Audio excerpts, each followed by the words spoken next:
Thank you, Councillor Hurst. Councillor Neal, good evening, sir. You have the floor. Yeah, thanks, Mr. Mayor. Mr. McGary, the LHIN, like I heard that they're going to be dismantled. Any comments on that? It doesn't affect you at all? We are aware that it is business as usual, and that is the way we're acting right now. Okay. Now, there was something I thought you handed out. I was trying to find it again from your last presentation. Who is not allowed to come to the clinic? Is it you're allowed? Young children aren't allowed? That's it? Pregnant women are not allowed? Is that true? Or who's not allowed? So we haven't exactly done the inclusion-exclusion criteria in totality yet, but we would look at it. There would certainly be a lower age limit. Some areas have implemented that according to age. Some have reviewed it according to age of consent. And age of consent does not really have an age. It is about the ability to give consent itself. So that's an item that we need to that we would need to carefully give thought to. And pregnancies? I don't think we would discriminate against pregnant women. Okay. Now, Peterborough is in the East Central LHIN and is higher on the graph at number 3. Why didn't you go there first after hearing your answer in regards to LHIN isn't affecting you at all? Peterborough's higher. Yeah, so Peterborough has its own team of planning partners. So if Peterborough was going to have a consumption and treatment service, it wouldn't be led by us. It would be led by a coalition of health providers within Peterborough area. And you talked to them? I have spoken with them. And are they looking for a site in Peterborough? Peterborough is not currently considering a site at this moment. But they're number 3. Yeah, I can't speak to the colleagues in Peterborough and what their current rationale may be. Okay, thank you. Thank you very much, members of council. Councillor Chapman, good evening, sir. Good evening. Thank you, Mr. McGary. Just a couple of questions about the site, actually, is that it opens out onto the parking lot, as you said. Will this facility have its own security, similar to the hospital? Like, will there be security present to patrol in case something happens, or if when they come out of the site, there's something happening in the area, first responder being, not that the police are going to stay away and you may need to call the police, but somebody there to at least defuse the situation if something happens for the rest of the neighbors, i.e. within the center and those along, what's that, Nassau Street? Will there be security? So we're not, at this stage, in terms of our staffing, I think the most important aspect we need to have is the appropriate professional staffing on site. Our staff are well trained in diffusing a broad range of scenarios. They do it on a daily basis. And so we would look first to our staff in being able to exercise their clinical skills in working with people. We are aware of, there is a presence of security already at the Midtown Mall or Midtown Center, and so should we determine that an increase in a security presence was needed or beneficial, then we would look to work with their security group, perhaps in further enhancing that presence. And I would assume it's probably a delicate balance, because some of the people that go there are, that's lack of a better word, uniform, not tolerant to uniforms being around, and that's what security guards wear and police wear. We know when we had the opiate outreach team, the first time the paramedic was going to approach some of these people, they started running thinking it was the police. So be similar, I would imagine. My experience as well is from working with a range of security services and with a full range of staff over many years, is that there can be an appropriate use of security, but it sometimes sets up a bit of an adversarial presence as well. And oftentimes our staff are our best interveners in a range of situations. They take special training in de-escalation and in communication, and that's ultimately what we need in most situations. Is We need people to be talked through different scenarios. And I trust that for the staff that would be working inside of this because of the professional levels of their training that they're going to have, depending on whether they're nurses or counselors or those things. They've had interactions with these types of people before. My concern more is for the rest of the people in the center itself, those that are coming in, Service Canada, Service Ontario, whatever else, social services, and the neighbors. I mean, some of this is going to spill out. People aren't going to stay there for the longest time. It's not like they're there for the whole day, right? They do their business and they leave at some point, and they're beyond your control. You can't sit them down and handcuff them to a chair. So there is going to be some presence, and I'm glad that you said that you'll assess it depending what's going on, because my concern is for sometimes it's the fear of the safety that people have when dealing with people like this in the center end or the neighboring. There's Nassau Street in behind to the west. So, okay, thank you.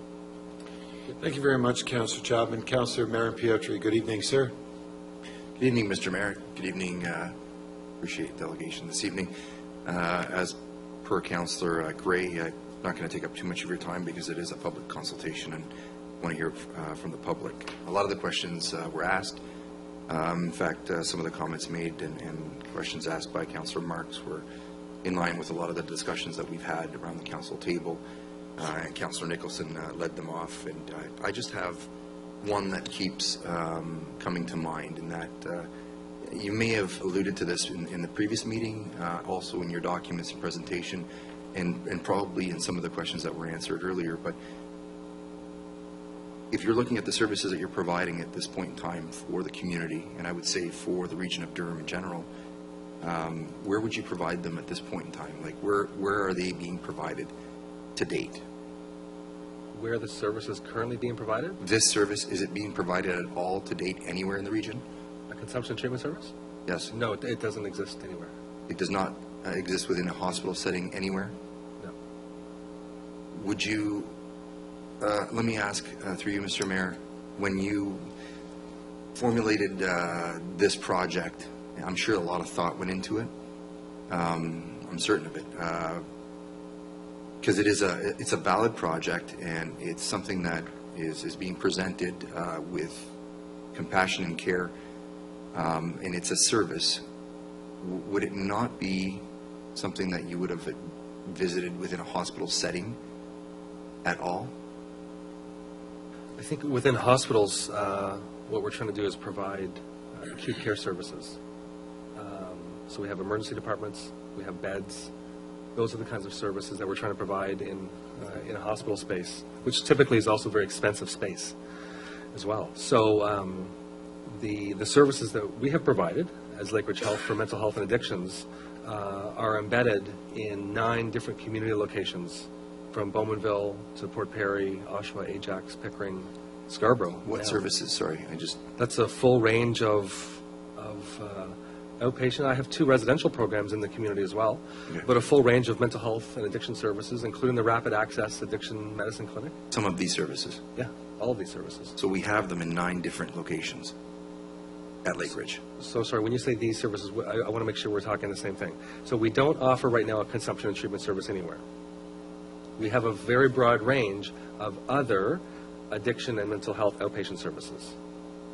Okay, now you referred to the data, and I'm not here to question or belabor the point of data, because data is data, but it's also derived from a number of different sources, and those are the numbers you're dealing with. So let me ask, when you look at the data, you also look at what synergies you would need in order to operate a service of this nature? Is that something that you would look at? Certainly, yeah. So those synergies do not exist in any other Lakeridge Health facility or location in the region of Durham? So I think when we talk about synergies, so I think to dive a little deeper into that term. Sure. So I think synergies could mean things that can make something work well. Essentially. Okay. So again, I would think this is an outpatient service, and And so, and these are largely people who are ambulatory, perhaps arriving by foot, maybe by bus, and so forth. And so we would want to be, and these are people who live in the community. And so we're all trying to make efforts nowadays of keeping people out of hospitals, out of the emergency department, out of admissions and so forth, trying to save acute care services for those who really need acute care services. Sure. This is not an acute care service. Okay. This is an outpatient service. I guess the question- It belongs in the community where it can be most accessible by those who need it. Okay. I guess the question is, does Lakeridge Health not have space in any of its facilities?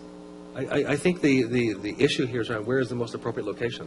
And Actually, so- the question is two, because I think when you consider what you consider to be appropriate and what the considered appropriate location is something that would have to involve a community consultation, which at this point, unfortunately, we haven't had the benefit of understanding where the site would be, nor what the synergies could be as a result, and what could make it work.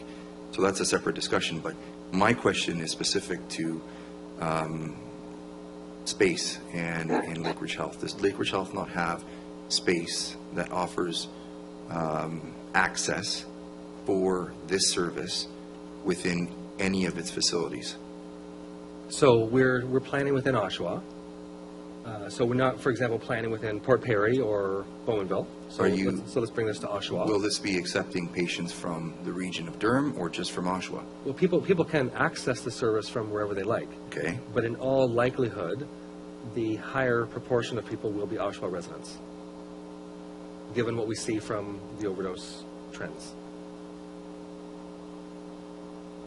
66% of the overdoses from Durham region happen within Oshawa.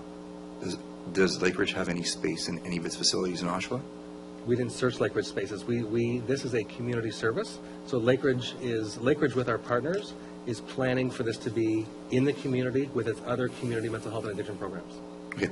Let me ask another question. The region of Durham is, I see the logos on the reports here that we just got this evening. It appears that there was a consultation the 22nd of March, which was last week. Is that correct? No, I think what you're looking at, if I'm correct, is the survey report. Yep. And the date means that it was written on the 22nd and Okay. produced. And that leads me to my consideration as a regional counselor. I searched, I may have missed it, as to whether or not there was any presentation made at the region of Durham and its Health and Social Service Department with respect to this project. So updates were provided to Health and Social Services through committee, like program reports, but a presentation was not made to Regional Council as Oshawa Council was prioritized. Okay. Is there any role for the region are they expected to play any role in this, or is it something that, I'm just trying to understand who is putting forward this initiative. Is it the region? Is it the city? Is it Lakeridge Health? Is it a private organization? I just want to be clear and understanding, also as the chair of Development Services here in the city, in consultation with staff, we're trying to wrap our heads around, the understanding that, as Councillor McConkie indicated before, the mayor, we're treating this as a planning act sort of meeting, and typically we identify a site and we try to understand what level of consultation went into attaining comfort level for that site to be chosen, and then what the public consultation's been with choosing that site, and furthermore, what consultation you had with the site owner, and then ultimately, whether you looked at other sites and what the list of options of other sites were. So I guess what I'm trying to get at here is, whose project is this? And what consultation level was performed up until this evening? So I can respond to that if that's okay, Paul. So Pinewood Lakeridge Health is the lead because of their expertise in addiction medicine and mental health. The health department is supporting the application because it's an evidence-based strategy that has been shown to be highly effective. The consumption treatment services site does not operate currently anywhere in Ontario. So while you can try to make some parallels to safe injection sites, they are a different service. We do know that Oshawa does have some issues with needles being publicly discarded, as well as drug use in public areas, parks, alleys, parking lots. We have the most paramedic calls for opioid overdoses happening in Oshawa. The health department runs paramedic services, and so we come as a vested, interested partner to be at the table. John Howard, if I may speak for them, comes as well because we work with them on the current needle exchange program, and they have a wealth of services related to housing and job preparation, and they bring a lot of wraparound services to the table. Okay. So it's a Lakeridge Health Pinewood initiative. I would say that, well, the submission is by Lakeridge Health, Okay. Durham Region Public Health, Okay. and John Howard Society. It's a joint submission. And that said, because I appreciate that level of detail, would not the first, like, as I'm looking at it from the standpoint of, if this is the company I'm working for, I'm going to look like, if we're working at City Hall and we need more space to perform a service, we look up at the 8th floor, the 9th floor, the basement, and we try to find space within the building. Would you not have looked first within Lakeridge Health or Pinewood to figure out if there was space available for you? And if you did, what was the result? So, as I mentioned, and I'll mention as well, because I did highlight this at the last meeting. So, Yeah. for 20 years, I've led the design, implementation, development, and evaluation of a range of services for Lakeridge Health. By design, we have built a decentralized model of care. So we have purposefully placed services right across the region. We have an office in Port Perry. We have an office in Bowmanville, office in Ajax, so that those services are accessible where people are most likely to use them. Sure. Because we know that access is associated with health outcomes. So when so in all honesty, from day one, placing this service, this is not an acute care service. So from day one, placing this service within Lakeridge Health was not on the planning radar, because this is a community service that should be in the community and accessible by community residents. Hospitals are not accessible by community residents? Hospitals are acute care. Hospitals are primarily to provide acute care services. Would there be any consideration for someone that needed acute care within this facility not be something that would be of concern? Would it not be more practical to have something like this in a hospital setting where the services, the resources, the knowledge, the ability of those healthcare practitioners are right on site to be able to deal with something like this? We have the ability to have those resources be more accessible by people in the community. These are addiction counselors, mental health counselors, outreach workers, nurse practitioners, nurses. So let me ask again, Pinewood, and I see Ontario Shores, because there's a lot of issues around mental health that are serious consideration in this matter. Lakeridge has a health unit there right near Ontario Shores. Is there space within there that you've looked at all? Lakeridge Health we have our Whitby site. Yeah, which is down the street. Okay, so that would not be, again, when we look at the overdose data, we were never looking outside of Oshawa. When you look at the overdose data, according to EMS and Sure. overdoses, we use data to make evidence-informed decisions. That's what we did in this case. We looked at where the overdoses are happening, and we knew that we needed to land the service where the overdoses are happening. Okay. What about Pinewood? It's an addiction center. Have you looked at Pinewood? Pinewood was a consideration. We need too much space. That building itself is at a maximum. We need 2,500 square feet, which we don't have at that site. So we did give it some thought, but we really do need a considerable new piece of space. Okay. I guess the last question, because I'd like to hear from the public as well, that just comes to mind is, say, like, this is a service, obviously, that's being proposed in good faith and something that you consider to be beneficial to the community as a whole regionally. If Oshawa doesn't have the ability to facilitate it, are you then saying that if it's not facilitated by Oshawa, that the service can't be provided because you won't look elsewhere and provide the same service for, the region of Durham? We're not currently planning to propose this service in other communities within Durham. Thank you. Thank you very much, Councillor Marin-Pietri, and thank you very much to all members of council for your questions. And what I'm going to suggest is we usually take a break at 8:30 for a short break. I'm going to suggest that we take a break now and then go to the audience so that we're able to have a fulsome discussion with everybody. I think probably everybody has been listening for almost an hour and a half, Mr. McGary, to your presentation. So first of all, thank you very much for that. And I'm looking to members of council for a 15-minute break. Councillor Kerr. Second. Second by Councillor, I heard it, Councillor Marin-Pietri. All in favor? Opposed? That's carried. We'll be back here at approximately 8:25. Okay, turn the mics off.